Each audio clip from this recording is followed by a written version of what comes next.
Hello, I'm Atrom, and I want to tell you about my opinion on classes on Temporary 6. But first of all, let's talk about the whole Rise of the Scrollsayers or Revenge of the Scrollsayers, the new Temporis team. So each class has those two or three basic spells or passives, which it starts off with, and it defines the playstyle a little bit.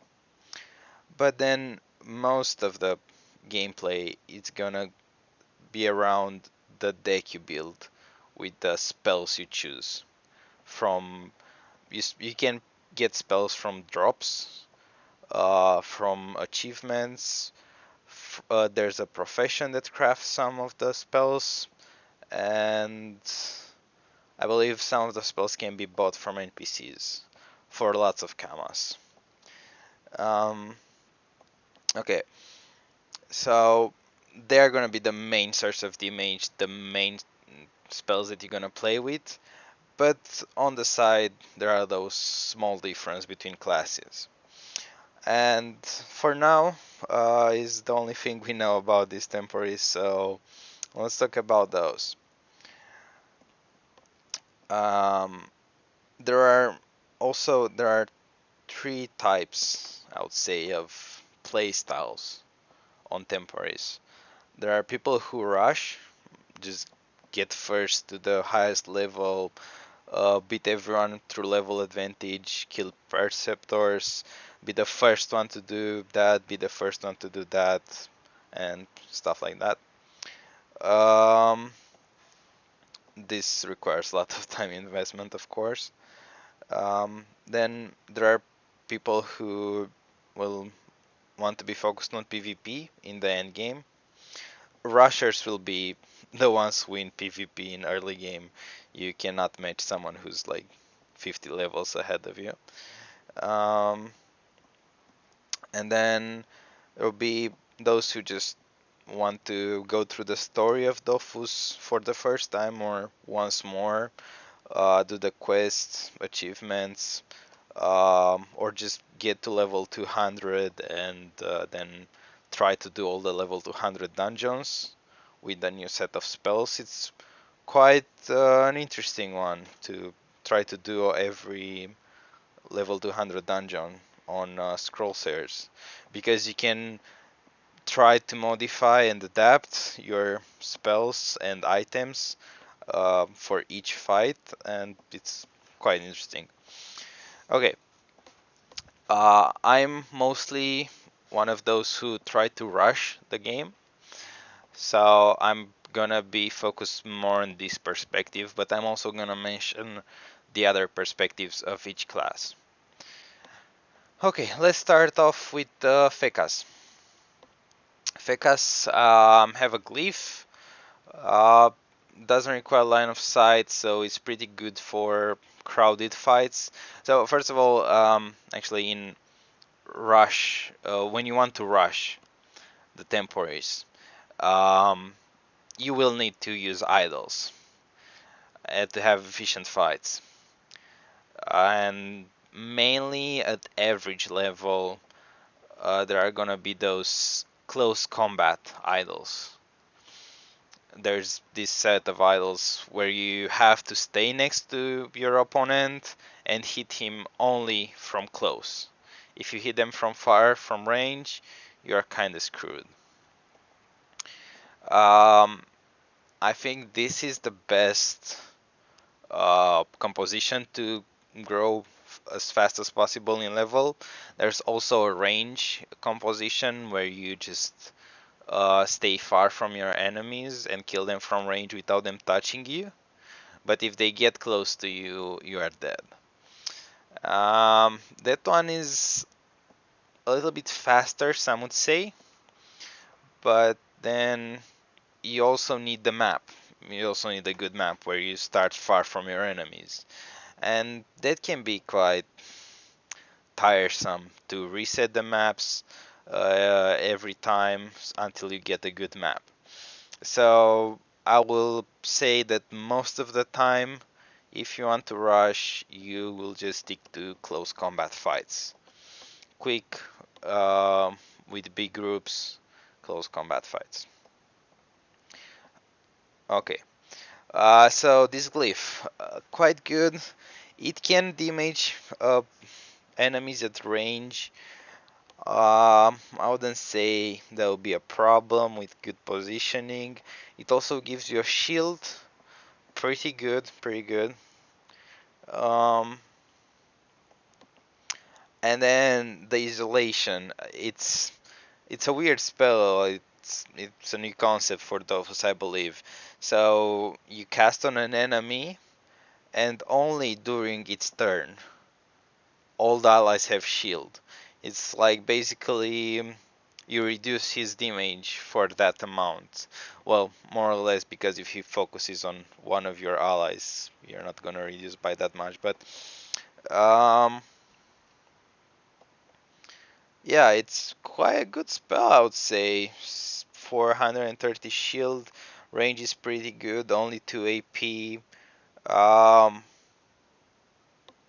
as the cooldown goes, 2 turns, I would say it's a pretty good one. Pretty good one. Like, if you know there's a boss fight and the boss is about to hit heavy in the next turn, you just cast this on that boss and he's gonna hit through the shields first, which is useful. So I would give Feka an A for now. I'll refrain from S. I might move it to S um, in the future. Also for PvP, that shield thing pretty good with the 2 turns cooldown.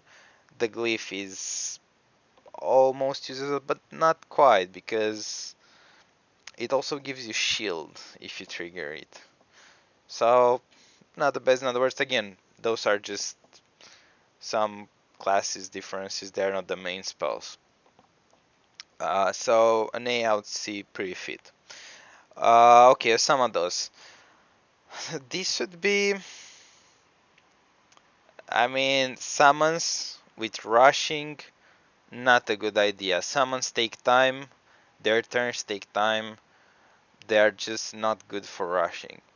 So this is out of discussion. Then for PvP, um, there's that super good heal spell cooldown 5 turns, global cooldown. So if you have two Osamados in your team, both of your, I mean, one of you is gonna be pretty screwed. The takeoff thing, pretty good on a classic server where you have like this. Okay, let's focus the healer, the support, but on this one, everyone is everything. So you don't need to focus someone. You don't need to escape from someone.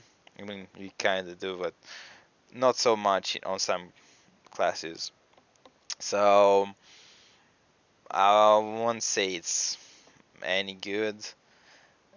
Buffing the summon again, mm, not the best thing. Gains 2 AP if the summon dies. I don't see it any good. So for rushing, I would give it a C. For PvP, I'll still give it a C or a B. Maybe there will be some summon with very high HP.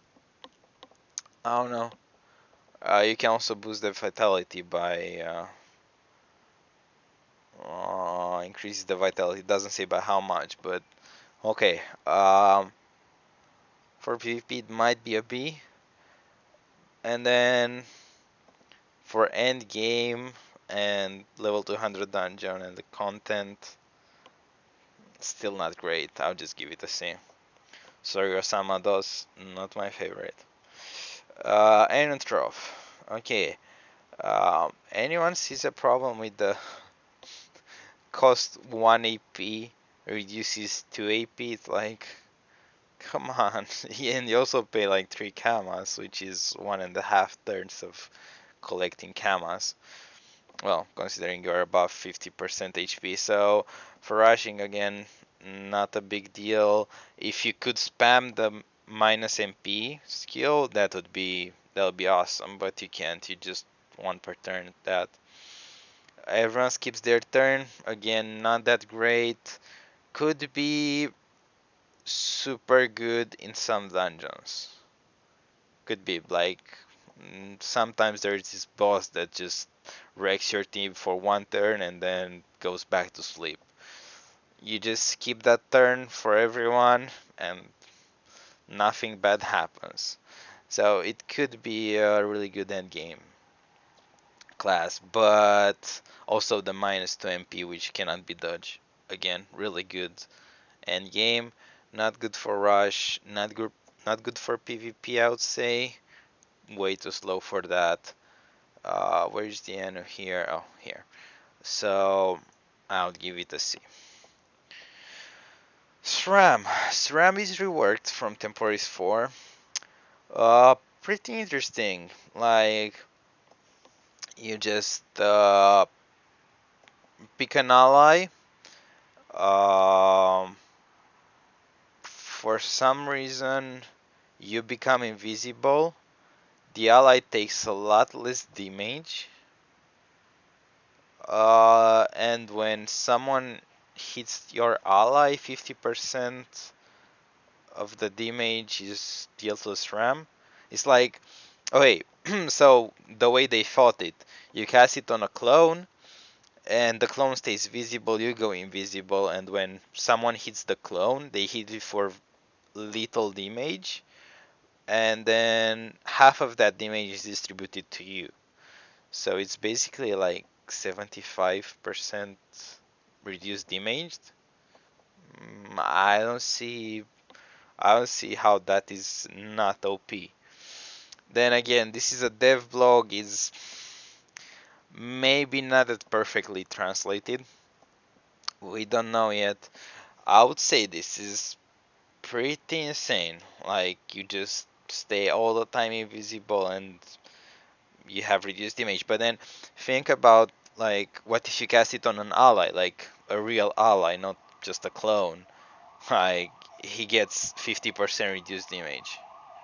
Just that. Just imagine that 50% reduced damage on an ally, and you go invisible, and like part of it, their damage is redistributed to you, but that's not relevant. It's just crazy for PvP, for PvE, for everything.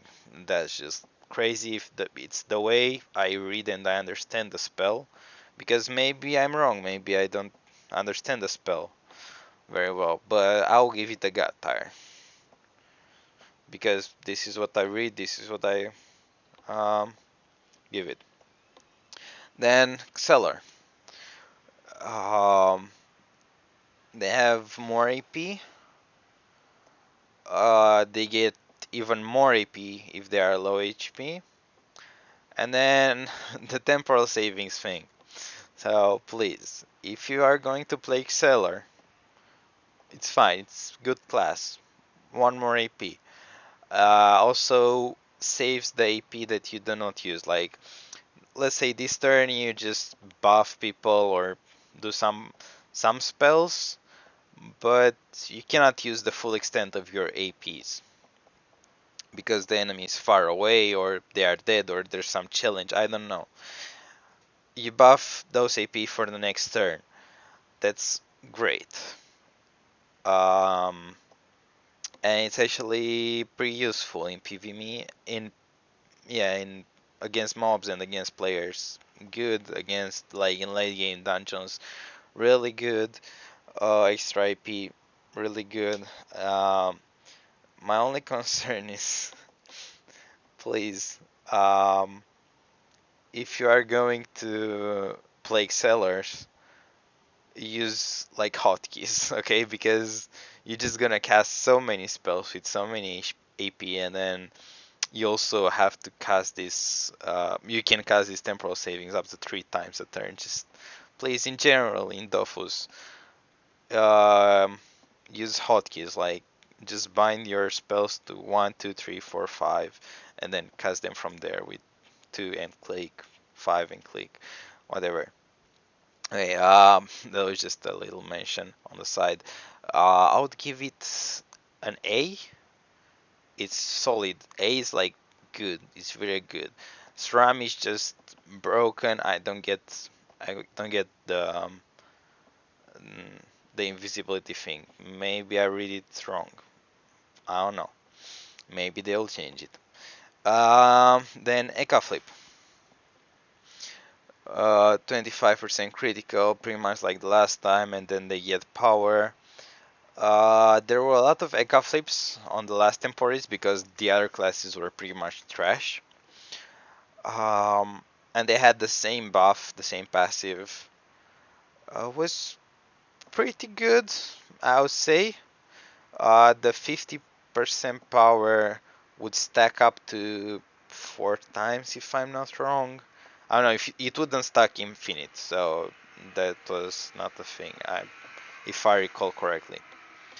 Um, then the jamming git, the part where it's random, it's kind of bullshit. And the shield it's pretty low, like 480 shield for 3 turns. It's like what? 250 power, alright. 2 MP for 3 turns, alright. But if you gain the shield, kinda lame. For 2 AP, it's still good. Still a good trade. I wouldn't say no to that. Um, Overall, I would say good class. Um, it's not gonna feel as strong in the early game, but at the end game, where you can actually build a crit build, and you can start using weapons, that power actually will mean something. It's um, it's a good class in the late game. In the mid game and early game, not that much. Okay, so an A for that one. Also good for PvP, everything. Enripsa. So when I first read the Enripsa, I was like, man, this is just the best class on Temporis. Like, hands down. 21%. And I was like, okay, 7% without any condition, that's cool. 7% suffered enemy damage. Like, every turn you pretty much suffer damage. 7% if you have less than 50% of their HP, so if they want to kill you, you get to heal 21%. That's like a whole lot. That's huge from just the passive. You don't have to cast any AP. Then they removed the unhealable state. That could be very strong if there are anti-healing spells in the game. We don't know the spells yet, but I'm pretty sure there will be since this is a mechanic. Um, I remember on the last Temporis there was the Ardor from Masquerader, and in late game they would kind of use it because people would heal or they would shield. I don't remember, but it was pretty much it was kind of used in PvP a lot. Okay, so um, but then I thought, hey, but like in a PvP scenario, you wouldn't hit any Ripsa. Like since you know this, since you know if they get damage, they will heal 7% more. And then if you don't hit them at all, they also don't benefit from any kind of healing since they're already full HP. So it will be basically nothing in PvP if you do not focus them. In a 1v1, oh, this would be crazy. 21% every turn in a 1v1. Hands down, I believe this is the best class. Maybe except SRAMs. But SRAMs are actually even better than SRAMs, because SRAMs don't heal, they just get reduced damage. Okay, so 21% in 1v1. In 2v2 or 3v3, they will be left for last. They will not be focused. That could open up some possibilities for you to go very aggressive as an Inripsa. I don't know, that could be good. In PvMe, on the other hand, uh, mobs will just damage you. They don't care. They don't know about this mechanic, so they will damage you. You get 14% of your HP back every turn, and then for 2 AP, you can cast that on your allies 2 times on 2 allies. Actually, you can cast it on yourself, It's 0 to something range. So 2 more casts per turn for 2 AP, 14% HP. It's amazing. Um, I would have put this on an S tier, a God tier like, but I don't know. I still feel it deserves an A. Mm, maybe an S. Because, as I said, mobs will still trigger the 14%, and then PvP 1v1, it just hands down best. I think it deserves an S. IOP. IOPs gain a shield and damage. On Temporis 4, they had the same thing, um, as it mentions here, but now they have a slight reduced damage increase, which kinda sucks. They were very good. I mean, they're very, very good. I had the Feka last one, and my friend had an IOP. We fought 1v1 many times, and I just couldn't beat him. Like, I had better items, I just couldn't beat him. Around level 140, 150. After that, I kind of quitted at 170. But anyway, um, mm, this one was very strong because of the shield. Like, you fight with someone and then they just end next to you, they gain damage and shield. It's just crazy. Um, for against mobs, again very good. Bonus damage, just what you want. You want to finish the fights as quick as possible, and eventually not to don't die, which the shield provides. Good class, very strong class.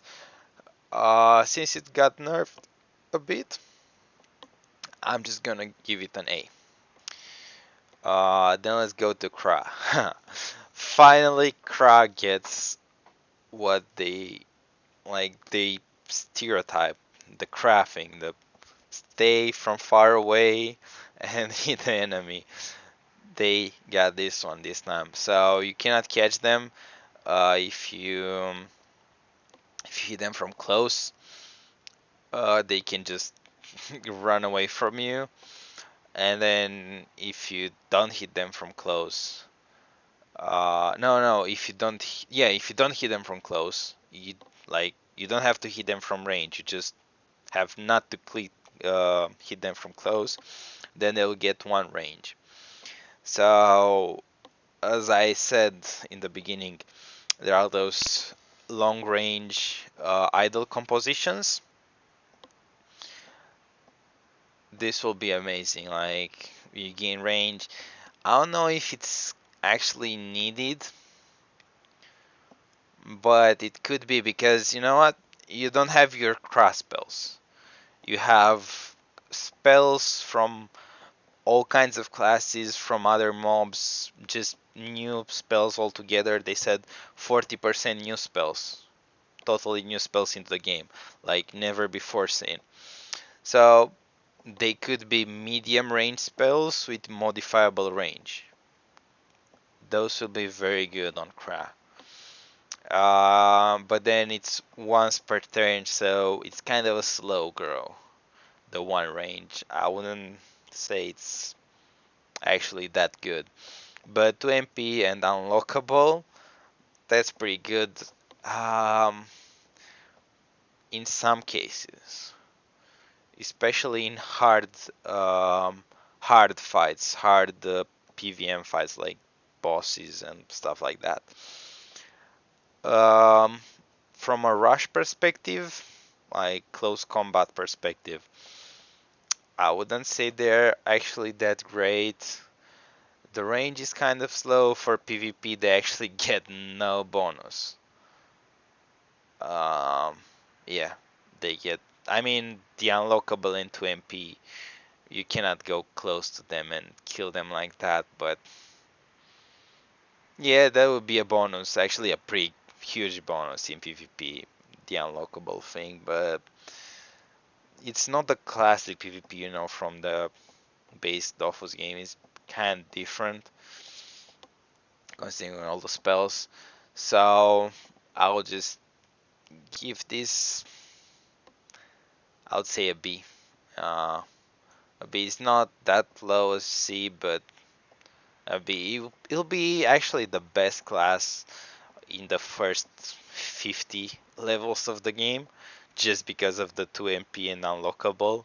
You are actually probably unbeatable in some cases against some mobs, as you can run.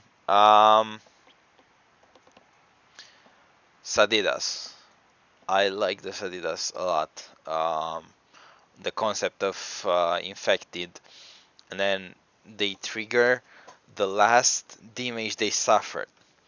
From my experience, there'll be those high damage value spells, and there'll be this spell with 60, no, not 60, but maybe like 40 to 50 base damage. Um, in the late game, of course, which is gonna hit very hard.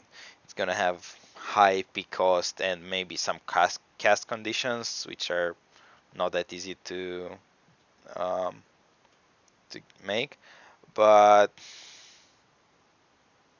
um, they'll be very good with Sadidas because you want to end the high HP target fast. So you hit them with this high damage value spell, the last, you infect them, and they get the damage once more. It's like double the damage on the highest damage spell. If you time it correctly, if you just don't care about what happens and everyone hits their spells randomly in a random order and you just hit the 2 AP spell with no damage at the end, it's not gonna feel all that good. But then you don't have to pay any AP for infection. That's if the mob hits you. So you want the mobs to hit you as often as possible, I guess. But then you can also infect them yourself for 2 AP. But it's a low range and just one mob per turn. So if you really need a mob to trigger the double damage twice, yeah, it's good. Antidote. Um, there may be a error in the text because remove the infected state from the enemy. Why would you do that? I don't know. Um, but I think it can be cast on allies in